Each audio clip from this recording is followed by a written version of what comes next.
Elhamdülillahi Rabbil alamin. Vessalatu vesselamu ala nebiyyina Muhammed ve ala alihi ve ashabihi ecmain. Allah Taalam jardamымен Ibn Qayyim'din Dart жана Dawa деген китебиндебиз. Allah Taalam бул үммөттүн жакшылыгын, артыкчылыгын, бийиктигин, ызаттуулугун, даңктуулугун, керек болсо тозоктон кутулушун, бейишке киришин, ыраазылыгын табууда өзүнө келген жакшылыкты башкалар менен бөлүшүүдө экен айткан. Керек болсо ушул үммөттүн ар бир адамдын ыйман келтиргендиги, окуган намазы, туткан орозосу бардыгы өзү үчүн. Бирок кээ бир жакшы амалдар бар, ибадат амалдар. Аларды адам бөлүшсө, ал башкаларга таркайт. Мына ошентип канча деген адамдар тозоктон кутулушуна, канча деген адамдар адашуудан арылышына, акыйкат жолго түшүшүнө себепкер болот. Ошон үчүн Аллах Таалам силер жакшы үммөт болдуңар, жакшылыкка чакырган, жамандыктан кайтарган, мына ошолор гана кутулуучулар деген. Керек болсо адамдын көкүрөгүндөгү турган ыймандын даражасы, ыймандын мартабасы дагы билген жакшылыгын башкаларга бөлүшүүдө. Көргөн терс көрүнүштү тыюусунда.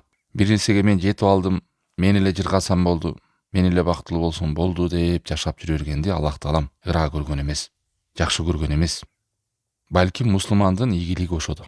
Канчалык адамда байлыгын деле бөлүшкөндөй зекет берип, ошондой эле адам билген маалыматын, уккан жакшылыгын, жасаган жакшы амалын ошону башка бирөөгө бөлүш керек. Туугандары менен, жакындары менен, кошуна колоң менен бардыгы бирок илим негизинде болуш керек.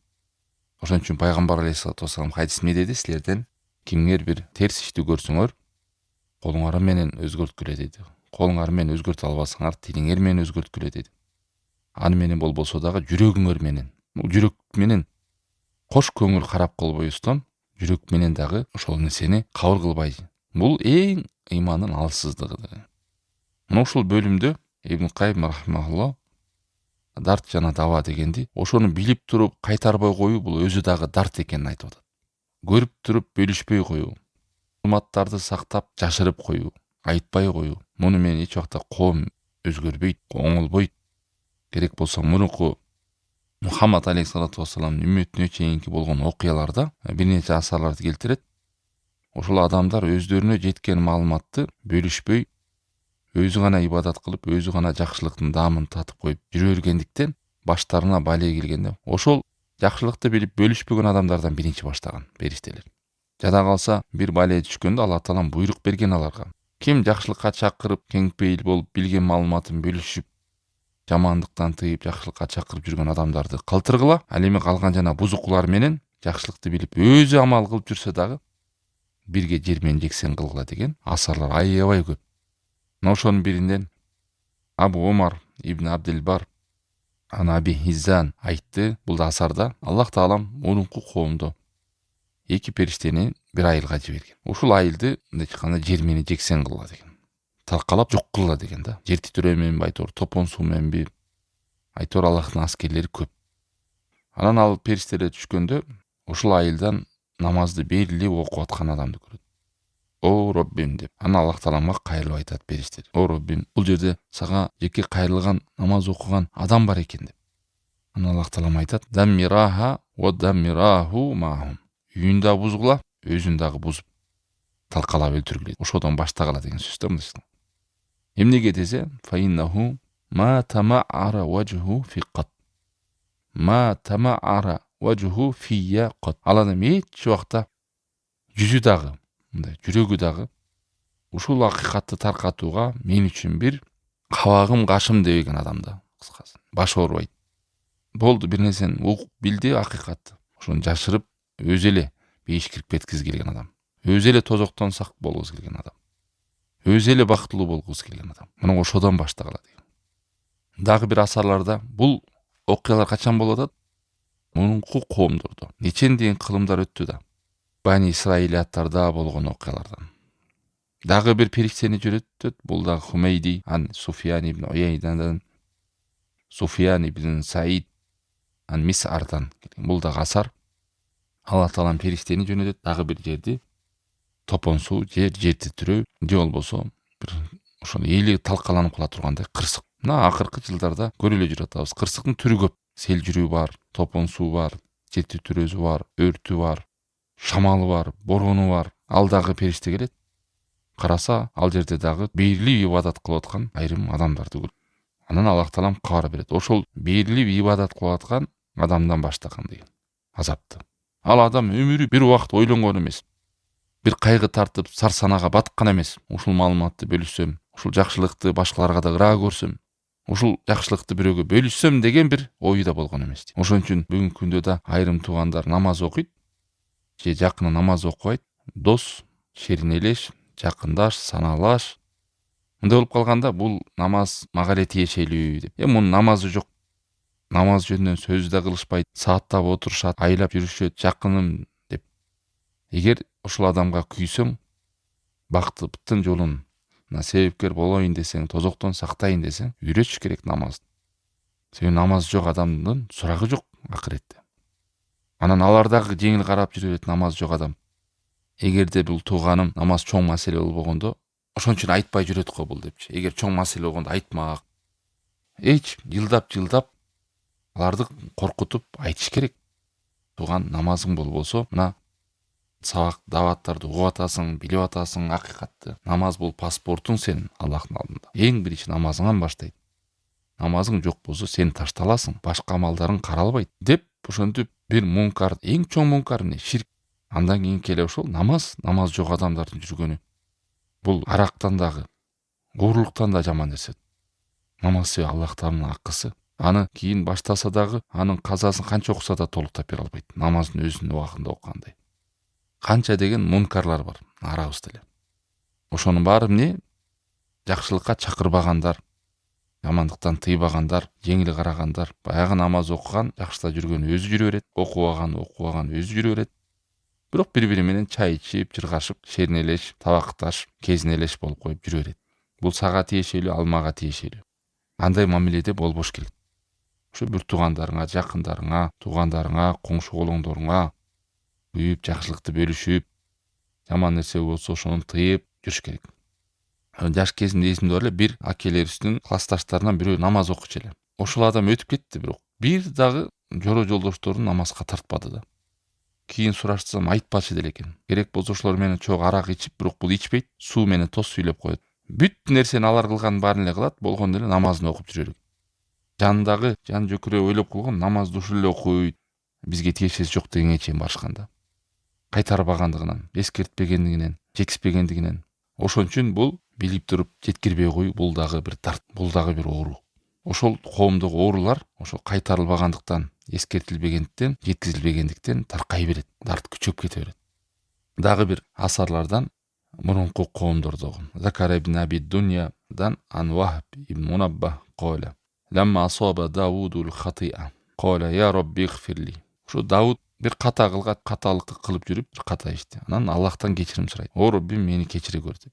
Вахий түшөт, кабар түшөт. Мен сени кечирейин, бирок анын күнөөсүн коомуңа жүктөйүн дейт. Ошондо Дауд эмне дейт? О Роббим, кандай болуп калат бул жагы? Сен адилеттүүсүң, өкүмдөрдүн баары сага кайтат. Сен эч кимге зулум кылбайсың. Мен катаны кылсам күнөөнү, анын күнөөсүн эмнеге коомума жүктөлүп калат деди. Анан Аллах таалам кабар берди. Иннака ламма амилтал хатиа лам юаджилу алейка бил инкар. Себеби сен кылып жүргөн катаны коомуңдагы адамдар көргөндө алар кайтарган эмес дейт. Эч бир болбогондой мамиле кылып жүрөт. Жанагы чогуу арак ичишкендер, мен ичпейм, бул иче берет дегендер, бузук ишти кылса жанында тура берет, мен кылган жокмун, бул эле кылып атат. Мына Бани Исраиль дагы ушулдан Аллахтын наалатына, каргышына, ачуусуна тийген. Бузук иш кылгандар менен чогуу отургандыктан, чогуу жүргөндүктөн, кайтарбагандыктан, эскертпегендиктен, бирге аралашып кеткендигине. Бул жерде дагы асарда ошону айтып атат. Күнөөсүн кимге жүктөйм дейт? Коомуңа жүктөйм дейт. Себеби коомуң көрүп кайтарбагандыгынан.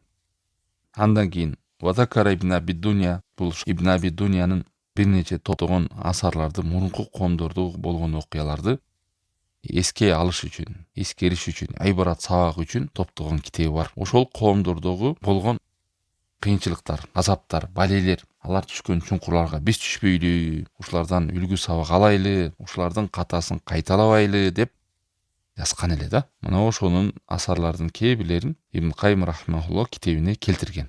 Анас ибн Малик аннаху дахала аля Айша. Анас ибн Малик bir күнү Айша энебизге келип мындай дейт: Я умал муъминин, хаддисна ани залзала. Бизге о момундардын энеси ушул жер титирүү зилзала боюнча айтып бересизби дейт. Анан Айша энебиз ушундай дейт: Идастабаху зина ва шарибул хамр ва дарабу бил маазиф. Эгер адамдар зынаны адалдап кылып калса, аракты ичип калса, оюн зоок жана музыкаларды кайтарбай калса, музыка ыр-чоролорду эркек аял аралашып, музыканын түрлөрү коюп, ошол жака сүңгүп адамдар кирип кетсе, Аллах таалам буйрук берет дейт. Жана ошондой эле Аллах таалам кызганат дейт кулдарын. Мындайча айтканда, адамдар кулдар зынаны арак ичкенде, арам жана музыкаларды укканда, бузук иштерди жасаганда Аллах таалам кулдарын кызганат кадимкидей.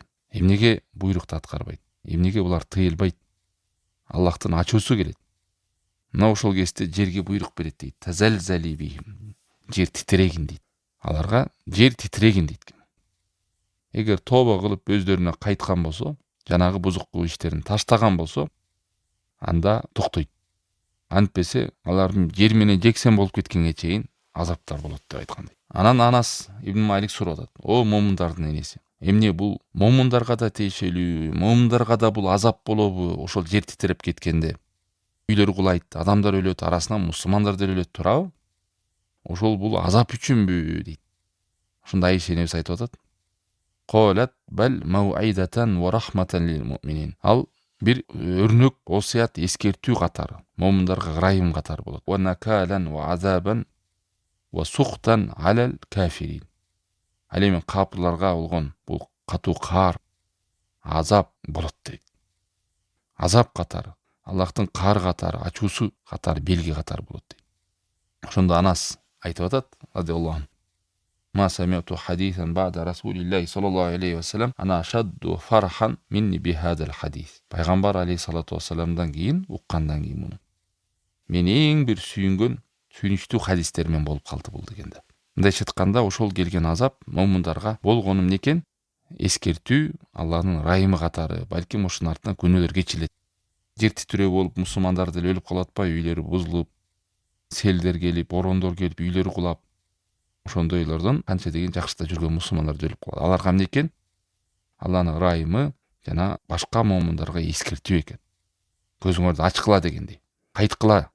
Ал эми зынада жүргөн, аракта жүргөн, бузукулукта жүргөн, музыкадан баш чыкпагандарга бул не азап экен? Аллахтын каары экен. Дискотека, ночной клуб, түрлүү бузук жерлер бар да, Алла сактасын. Эркек аялдар аралашкан, бузуктун очогу болуп аткан жерлерде, бүт муңкар иштин болуп аткан жерлерде. Эми муну айтпасак деле, канча деген өлкөдө, дүйнөдө көрүп келатабыз. Керек болсо цунами болуп кетип атат. Таиландка окшогон жерлерде, бузуктуу жерлерде бүгүнкү күндө мусулмандарда акча пайда болуп, ошо акчасын каяка чачарын билбей, Таиландка окшогон бузуктуу жерлерге барып, атай алыстап сапар тартып, зына кылыш үчүн бара турган адамдар бар экен то. Билет алып, максаты ошол жака барып зына кылуу, арак ичүү. Мурунку адамдарга ушундай сапар тартат, максаты зына десе балким таң калыштуу нерсе болгон. Бүгүнкү күндө эмне болду бул? Обычный эле болуп калды. Горячитурларды алышат экен.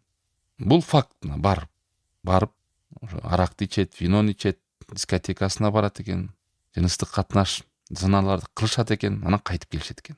Тапкан акчаларын арамга, күнөөгө сарпташат, бузукулукка. Шейх Солих Фаузан хафизахулло, ошондуктан адам өзү гана жакшылыкта жүрүп жүргөнү жетишсиз дейт.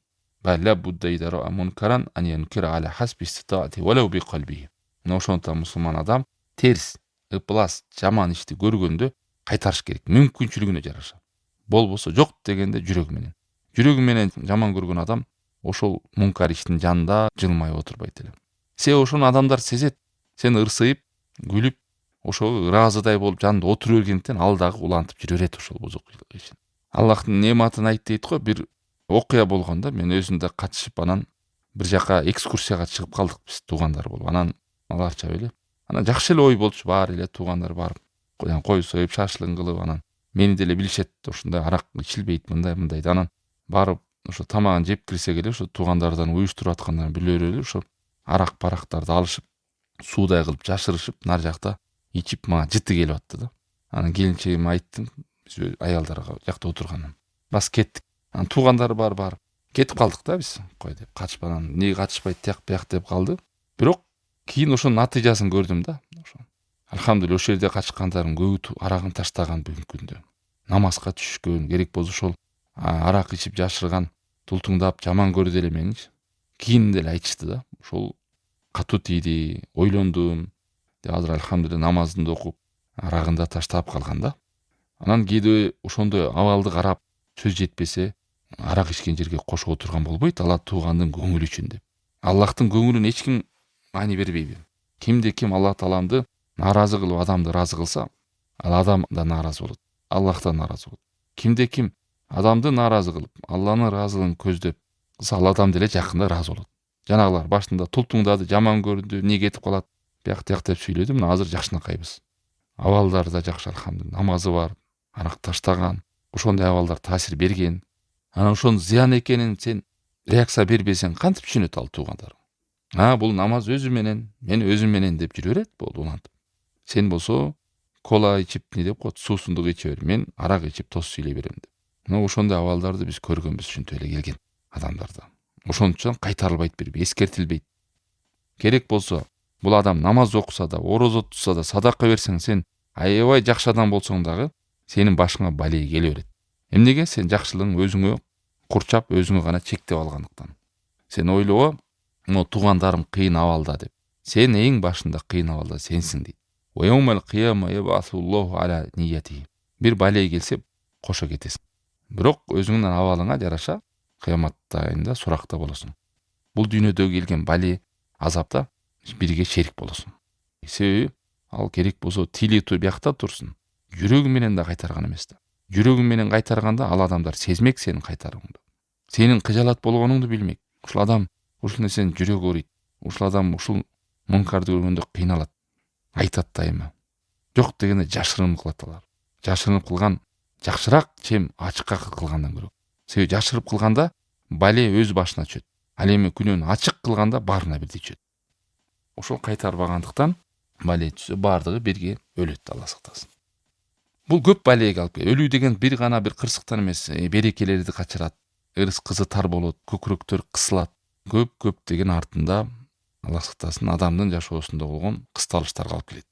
Куранда дагы канча өткөндө да окуп бердик, аяттарда ошол биз эскертебиз, эскерилбей калганда аларга биз азап жиберебиз. Аллах жолунда жакшылыкка кайтар, жамандан тыйгандарды сактап калабыз дагы, калгандарды биз ошо азап менен кептейбиз деген аяттар бар. Ал эми жер титирөө болсо, Айша энебиз айтпады, жер титирөөнү бул Аллах Тааламдын аскерлеринен.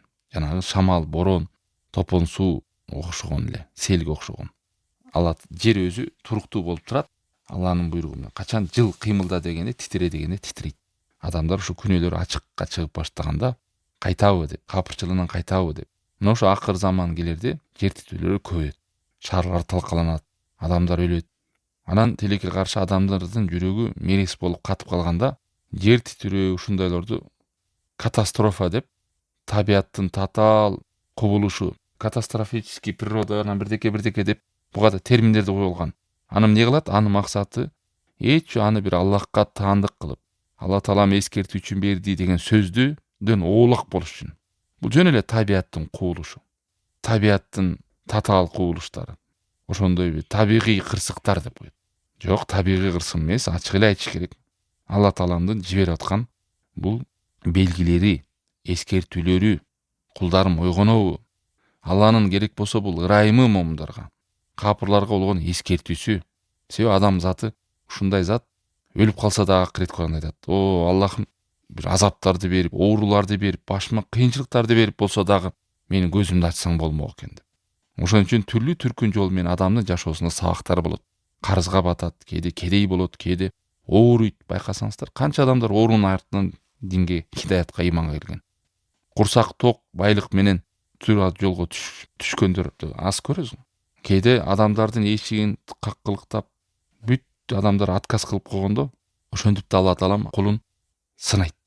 Эмнеге? Көп жалынып жалбарсын, көп Кудайдан сурансын, жүрөгүн адамдарга эмес, Аллахка бурсын деп адамдардын эшигин жаап коет. Мына ошентип Алла Таалам ырайымдуулардын ырайымдуусу да, мээримдүүлөрдүн мээримдүүсү ушу 60, 70, 80 жыл жашаганда канча деген эскертүүлөрдү берип, кулун иман жолуна, акыйкат жолуна кайтып калса экен деп берет. Жана ата эне деле баласын дайым эле токчулук менен эмес, кээде жокчулук менен сынап атпайбы, өзү эсине келеби деп, көрсүн ошону деп, ойгонот балким, бышат, түшүнөт деп. Мына ошондой эле. Мына ушул жер титирөөлөр, жашоодогу кыйынчылыктардын баардыгы адамга болгон эскертүүлөр, эч кандай табияттын кубулушу эмес. Табиятта жан жок да. Селде жан жок. Анын баардыгы Алла Тааланын буйругу менен, амири менен болот, периштелер ишке ашырат аны. Кайсы жерге болсо ошол жерге болот. Цунами баардыгын. Анан келип табияттын таш боор азабы, анан таш боор ажал деп. Ажалдын жаны жок. Ажал деген сөз ал мөөнөтүң бүттү деген сөз. Мына ошол сөздөрдү дагы иреттеп сүйлөш керек. Мусулмандар деле ушуну сүйлөйт. Таш боор ажал алып кетти, анан таш боор табият, анан бул деген табияттын жаны жок. Аны Аллахка сен кесир сүйлөп Аллахка айтып аткан болосуң. Ушуну эле көрүп калдыңбы? Мени эле көрүп калдыңбы? Мен не жаздым деп коет кээ. Мындайды Кудайдын көзү да көрбөйт экен деген сөздөрдү уккам. Мына ушундай сөздөрдөн Аллах сактасын, оолак болуп. Мунун бүт акарат, кесир Аллахка айтылган сөздөр. Кайсы жерде табият кубулуш болсо, ошону Алла Таалам буйругу менен кылат. Умар ибн Хаттабтын убагында да жер титиреген. Ошол жер титирөөнү дагы булар эмне деп билген? Эскертүү катары. Ушулордун баары кыямат кайымда күбөлүккө өтөт деген. Ар бир жер адам. Эй адамдар, бул абал эмне билесиңерби деген. Силер динден оолак болуп, имандан алыстаган сайын, бидат нерселерди, жаңылыктарды жасаган сайын, күнөөлөргө малынган сайын мындай нерселер кайталана берет. Кап деген дагы айтат асарда. Адамдар качан күнөөгө батып кайтпай калганда жер титирейт дейт. Адамдардын жүрөгүн буруш үчүн, Аллах Тааламга кайтарыш үчүн, эскериш үчүн ушундай нерселер куулуп, Аллах Таалам буйругу менен болуп турат. Көп мындай асарлар. Кыскасы топонсу болобу, жер титирөө болобу, борон болобу, шамал болобу, жанагынтип кургакчылык болобу, өсүмдүктөр азаят, жамгыр жабай калат, кар жабай калат, суулар толбой калат, суулар тартылып кетет, табияттагы болуп аткан нерсе бүт Алланын буйругу амири менен болот. Ошонун баардыгы жаза катары. Колдарын эскериш үчүн. Баягы сый менен келбесең, бул жолу кый менен келесиң деген да асарлар бар. Кээ бир адам бир угуп эле эскелет, кайтат. Кээ бир адамдар укса да укмаксам, көрсө да көрмөксөм, түшүнсө да түшүнбөгөндөй жүрөгү катып калган. Анан ошону же түрмө менен, же оору менен, Кудай сактасын, же жакырчылык менен, же болбосо түрлүү түркүн жол менен кыйналып, анан барып туруп эсине келип, анан намазга түшөт, анан Кудай деп калат. Кээде ошондой балелер келип атса дагы, кырсыктар келип атса деле эскерилбей өтүп кеткендер да бар. Такыр жүрөгү таш болуп калган. Өзүнө өзү күйбөгөндөр бар да. Ошон үчүн жана өзүн таштап өлтүрүп салгандар, өзүн атып салгандар, асыны өлүп калгандар. Оору көрдү, оору да. Оорунун мындай айтканда чегине жетип калган адам. Чеги жеткен, керек болсо бирөөнү куткарып биякта турсун, өзүн куткарбай алган адам. Өзүн сактабайт. Айыктырыш биякта турсун, өлөйүн деп атат да. Мына дарт деген кандай деңгээлге жетет. Өзүн куткарыш биякта турсун, бирөөнү өлтүрүп салып атпайбы азыр? 10 жыл, 15 жыл, 20 жыл чогуу жашаган, не деген жакшылыкты көргөн. Кудай сактасын, аялы күйөөсүн өлтүрүп салгандар бар, күйөөсү аялын өлтүрүп салгандар. Бүр тууганын өлтүрүп салгандар. Мына ошондой дартты убагында дарылбаса, бул жан дүйнөнүн оорусу адамдын колу, буту, бөйрөгү ооругандан дагы чоң кооптуу оору. Колу жок болсо деле адам жашай берет, буту жок болсо да жашай берет. Бирок жан дүйнө ооруган болсо, ал адам өлө кыйналат. Канча акчаны берип койсоң деле, бийликти берип койсоң деле, жакшылыкты колуна үйүп алса деле, ал адам оору болуп эч нерсе көзүнө көрүнбөйт. Ошон үчүн бүгүнкү күндө статистикада көп байкаптыр. Миллионерлердин балдары, кыздары, дүйнөдөгү байлардын балдары наркоман, бомуш, бүт нерселер жасап, жан дүйнөлөр ооругандан канчалар өздөрүн өздөрү өлтүрүп салган. Алла сактасын. Ушул асар менен сөз аяктайбыз. Умар ибн Абдул-Азиз жазган, ошол өзү падыша болуп турган кезде башка жерлерге баягы амирлери бар да, ошентип жазган. Могу жердин титиреши бул Аллах Таалам өз кулдарын эскертиш үчүн, тарбиялаш үчүн, оңдош үчүн, кайтарыш үчүн жасаган нерсеси деген. Мен ошондой кылып жаздым дейт. Кайсы жерде жер титиресе, ошол жерде өзүңөрдү карап көргүлө. Садака берип атасыңарбы? Намазыңарга бекем окуп атасыңарбы? Бири-бириңерге кайрымдуулук кылып атасыңарбы? Жакшылыктарды бөлүшүп атасыңарбы деп. Туугандар биз садака десек кээде акчаны, продуктты бөлүшкөндө ойлойбуз да. Садаканын түрү көп да. Эң чоң садака бул билген маалыматыңды бөлүшүү. Бир адамга бир акча берсең, бир күндүк, 2 күндүк курсаңды тойгузасың. Ал эми сен бир күнөөдөн кайтарсаң, бир жакшылыкка себепкер болуп калсаң, ал адамды бул дүйнөдө бактылуу болушуна себепкер болот атпайсыңбы? Акыретте тозоктон куткарышына себепкер болот атпайсыңбы? Туура жолду, багытты берип койсоң, ошондой кайгыга, стресске, дартка чалынбай турган жолду көргөзүп коет атпайсыңбы? Туура жолго салып коет атпайсыңбы? Не деп коет? Бытовой күнүмдүк сөздө да айтат го, балык жегенди эмес, улаганды үйрөт. Керек болсо бүгүнкү күндө мына кайрымдуулук иштегендер дагы жетим жесирге жардам бергенде жөн эле бере бербестен ошолорду үйрөткүлө, ошолорго бир кесип үйрөткүлө, багыт бергиле. Бирөө тоок жоктур, тоок, бирөөнү огородуна эмне багат, мал багабы балким деп, ошондой багыттарды иштеп атпайбы? Андан ары уланып кетсин өзү деп. Анан садаканын түрү көп. Эң чоң садака, эң чоң жакшылык бул адамдын түз жолго түшүп калышына, чоң бир Аллахтын каарына кептелип бараткан күнөөсүнөн арышына, ошо күнөөнү ташташына жардам берип калышың. Муну адамдар көп сезбейт. Себеби аны чоң жакшылык деп да билбейт. Себеби жүрөк кайдыгер болгондон кийин адам кайсы чоң, кайсы орто, кайсы кичинекей аны деле айырмалабайт. Көзүнө көрүнгөн нерсе азыркы күндө ушу акча эле чоң көрүнүшөт бул адамдар. Ал эми бир тууганыңа, жакын адамдын 5 мал намазына, окушуна себепкер болуп калыш туугандар бул эң чоң бакыт. Ошон үчүн кээде сахаба табииндер айткан, керек болсо балаңдын фатихасын үйрөтүш, өзүң себепкер бол деген. Эмнеге? Ал адам өмүр бою окуйт. Башка бирөөгө таштап койбо дейт, аны үйрөт деп. Мына ушинтип буйрук кылган. Себеби Аллах Таалам Куранда айтты: "Код афлаха ман тазакка". Ал бактсыздыктын жолунан арылып, тозоктон арылып кутулат ким? Зекет берсе, садака кылса деген. "Вадакара асма роббихи фасолля". Аллах Тааламды атын эстеп зикир кылган адам жана намаз окуган адам деген. Мына 3 нерсени айтып атат. Намаз окуган, зикир кылган, анан садака берген. Мына ушул 3 сыпат менен сыпатталган адамды Аллах Таалам не деди? Тозоктон арылуучу, кутулуучу деп айтты. Ушул аятты келтирди Умар ибн Абдул-Азиз. Андан ары ушул аятты жазды. Араф сүрөсү 23-аят. Роббана заламна анфусана ва ин лам тагфир лана ва тархамна ланакунанна минал хасирин. О Робби, биз өзүбүзгө зулум кылдык, ката кылдык, күнөө кылдык. Бизди сен кечирбесең, ырайымыңды төкпөсөң, биз бактысыздардан болуп калабыз. Зыянга учурагандардан болуп калабыз. Өзүң кечире көр. Өзүң ырайымыңа бөлөй көр деген дуа. Ушул Куранда Алла Таала бизге үйрөтүп, мына ушундай дуа кылгыла деп үйрөтүп атат. Ушуну дагы айткыла деген. Ушинтип дуа кылгыла деп ким айтып атат? Умар ибн Абдул-Азиз. Ошол ар чөлкөмдө жашаган, мындай азыркы тил менен айтканда губернатор, акимдерге буйрук берип атат. Элиңе үйрөткүн, жер титирип атса, намаздарын карагын, зикирлерин карагын, садакаларын берип атабы, бөлүшүп атабы, сараң эмеспи, жакшылыктарды бири-бири менен бөлүшүп атабы, пейилдерин кара деген сөз да. Каты толук бүтө элек азыр. Ошону улук атат. Ва кулу, Нух айткандай кылып, ва илля тагфирли ва тархамни акум минал хасирин. Эгер мени кечирбесең, ырайымды бөлбөсөң, мен бактысыздардан болуп калам. Худ сүрөсү 47-аят. Ушундагы айткыла деген. Ва кулу кама кала Юнус. Юнус айткандай, ла илаха илля ант субханака инни кунту минат залимин. Амбия сүрөсү 87-аят. Сенден башка сыйынууга татыктуу зат жок. Сен аруусуң, кемчиликсизсиң. Мен чындыгында күнөөкөрмүн. Мен өзүм зулум кылуучуларданмын деген. Мына ушул сөздөрдү айткыла, жакшылыкка чакыргыла, жамандыктан кайтаргыла. Намаз жокторго намазына кайтсын, кайдыгер болуп жүргөндөр Аллахка кайтсын, жакшылыкты бөлүшпөгөндөр бөлүшсүн, Аллахка кайткыла. Табиатты жамандаштын кажети жок, табиат ташпоор экен деп. Мамлекетти жамандагандан пайда жок, күнөөнү бирөөгө шылтагандан пайда жок, күнөөнүн баары өзүңөрдө. Өзүңөрдүн колуңардан келип чыккан кесепет ушул. Мына Алла Таалам ушул канча деген планеталар бар асманда, мейкиндикте учуп, ушул жер дагы кыймылдап турса да, ушуну бизге баса турган, ушул жерде жашай ала тургандай, уктай ала тургандай, күнүн күндөй, түнүн түндөй жерди бизге ыңгайлуучу, учуп кетпейбиз шамалына, басып жүрөбүз тоголок жерде.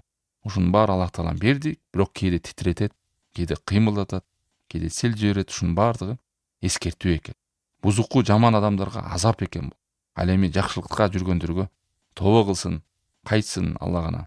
Дагы да жакшылыкта жүрсүн деп табияттагы жана болгон нерселердин бардыгы мусулман момун адамга бул жакшылык менен келе турган, Аллах Тааланын ырайымына, мээримине, кечиримине кайта турган жол экен. Ал эми бактысыздар, аларга бул азаптар наоборот жүрөктөрүн катыртат, мамлекетти жамандаган алып барат. Өмүрү дагы кейип кекшигиңе, нааразы болгонго, Аллахка каршы чыкканга, бизди эле көрүп калдыңбы? Биз эмне жаздык мынчалык? Табият деген таш боор экен. Багы жокко дагы жок деген болду деп шинтип наалып отуруп өлүшөт алар. Анан табият жамандайт, анан бийликти жамандайт, анан тууганын жамандайт, анан дагы бирөөнү жамандайт. Өзү аппак адам. Булардын эч бир жакшы таасир калтырбайт. Жүрөгүнө дагы, коркуусуна дагы, тообосуна дагы, Аллахка кайтуусуна, бүт нерсени башкага, табият таш боор деген сыяктуу нерсе менен кайтып, бул болгон окуялар, бул болгон жана кырсыктар, балелер болбогондой эле. Аллах сактасын. Кээ бир адамдардын жүрөгү таштай болот, эч нерсе эскертүүгө жардам бербейт. Балким капырчылыгына, бузуклугуна кайра сүңгүп дагы улантат. Мындай коомдор, мындай адамдар тарыхта кайталанып келе берген. Канчалар ушундай жол менен өтүп кеткен. Аллах сактасын. Аллах Таалам бизге сезген, жумшак жүрөк берсин. Жаш чыккан көз берсин. Каниеттүү ынсап кылган напсы берсин. Айбарат кылган, эскерилген, ой жүгүрткөн, акыл калчайтылган акыл берсин. Пайдалуу илим, кабыл болгон дуа, кабыл болгон амал насип кылсын. Ва саллаллаху таала аля хайр халкихи ва аля алихи ва сахбихи ажмаин.